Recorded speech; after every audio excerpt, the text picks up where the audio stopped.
পুরাতন কামিজ দিয়ে মাপ ছাড়া আপনি বাসায় বসে থেকে খুব সহজে কামিজ কাটিং করতে পারবেন। বাসায় বেকার বসে না থেকে নিজের পোশাকগুলো বাসায় তৈরি করতে পারেন এবং সংসারে কিন্তু আপনি অনেক টাকা সাশ্রয় করতে পারেন। কামিজ কাটিং করার জন্য কামিজের যে পার্টটি আছে, তাই না? সর্বপ্রথম এখানে আমি পিছনের পার্টটি ভাঁজ করে নিচ্ছি ঠিক মাঝখানে ধরে। সুন্দর করে এইভাবে কাপড়টি আমাদেরকে একটি ডাবল ভাঁজ করে নিতে হবে। এরপরে সামনের যে পার্টটি আছে ঠিক মাঝখানের ডিজাইন অনুযায়ী আমাদেরকে এইভাবে এই পার্টটিও একটি ডাবল ভাঁজ করে নিতে হবে। দুইটি পার্ট এইভাবে সুন্দর করে মিল করে আমাদেরকে ভাঁজ করে বিছিয়ে রাখতে হবে। প্রিন্টের কামিজ যেহেতু কাটিং করব, নিচের দুইটি ডিজাইন এইভাবে মিল করে এই দুইটি পার্ট আমাদেরকে বিছিয়ে রাখতে হবে। আপনি যদি একবারে নতুন হয়ে থাকেন, স্কার্ফে বা রন্নায় যে আমরা আলপিনগুলো ইউজ করি সেগুলো এইভাবে আপনি পিন আপ করে নেবেন যেন কাপড়গুলো ঠিক আছে এলোমেলো না হয়। এরপরে যে পুরাতন কামিজটি আছে ঠিক মাঝখানে এইভাবে আপনাকে সুন্দর করে একটি ভাঁজ করতে হবে। ভাঁজ করে নেওয়ার পরে এই সাইড থেকে দেখুন এবং নিচের ডিজাইন থেকে মিল করে এইভাবে আমাদেরকে বিছিয়ে রাখতে হবে।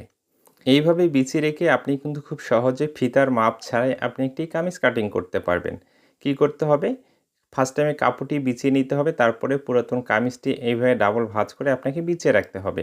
একটু মনোযোগ দিয়ে দেখুন, খুব সহজে আপনি শিখতে পারবেন, কারণ আমি খুব সহজে শেখাবো যেন নতুনরাও শিখতে পারে। যেখানে থেকে হাতার আর্মহোলটি আছে এখানে থেকে দেখুন পুরাতন কামিজটির এই মাপে ফার্স্ট টাইমে একটি চক দিয়ে মার্জিন করে নিতে হবে।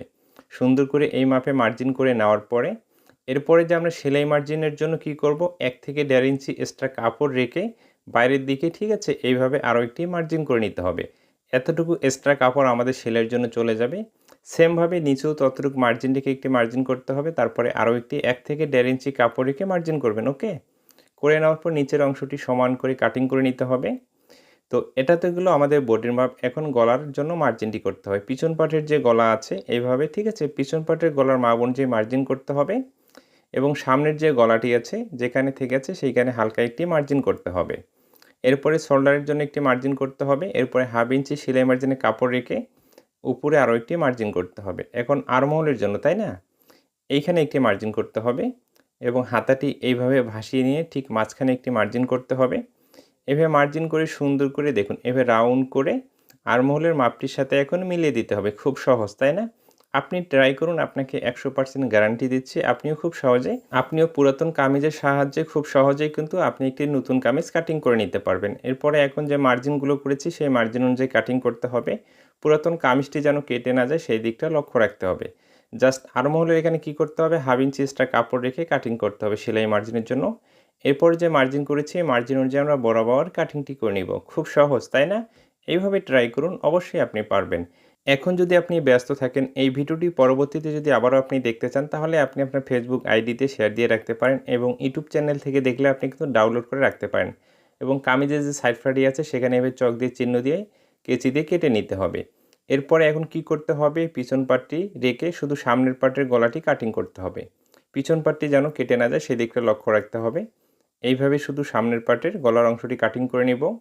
এতটুকু অংশ কাটিং করে নেওয়ার পরে শুধু সামনের পাটে আমরা তালপাটের জন্য 1/2 ইঞ্চি এইভাবে কাপড় কাটিং করে নেব। ওকে, কাটিংটি করা কমপ্লিট হয়ে গেলে এখন পুরাতন কামিজটি এখান থেকে আমাদেরকে সরিয়ে রাখতে হবে।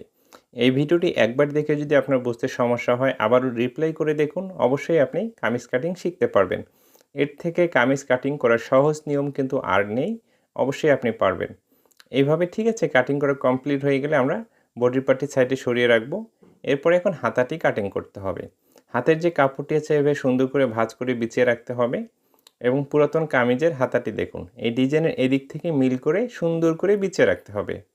এইভাবে বিছিয়ে রাখার পরে এদিকে এইভাবে মার্জিন করে নিতে হবে এবং সেলাই মার্জিনের জন্য এক্সট্রা কাপড় নিতে হবে।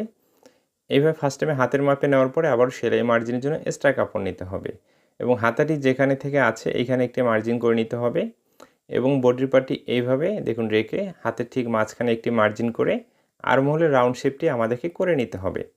আমি কিন্তু সব থেকে সহজ নিয়মটি আপনাকে শেখানোর চেষ্টা করতেছি। যে মার্জিন করেছি মার্জিন অনুযায়ী এখন কাটিংটি করে নেব। এই ভিডিওটি ভালো লেগে থাকলে অবশ্যই বন্ধুদের মাঝে শেয়ার করবেন এবং একটি লাইক করবেন, কমেন্ট করবেন যদি আপনাকে ভালো লেগে থাকে।